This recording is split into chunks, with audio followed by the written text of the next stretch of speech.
அஸ்வின்ஸ் இனிப்பு காரம் பேக்கரி மற்றும் செல்வ உணவகம்.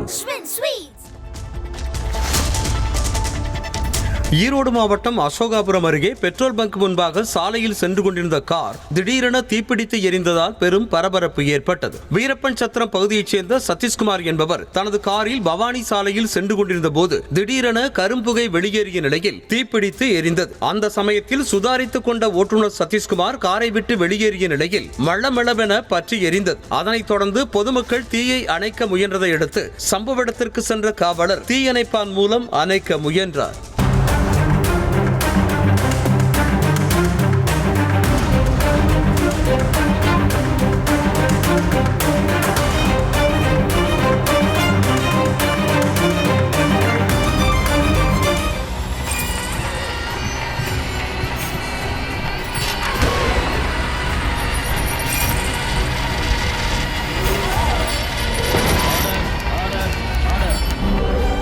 நிகழ்தகவு குற்றங்களின் மறுபரிமாணம். நாள்தோறும் இரவு 10 மணிக்கு இணைந்திருங்கள் நமது நியூஸ் தமிழ் தொலைக்காட்சியோடு.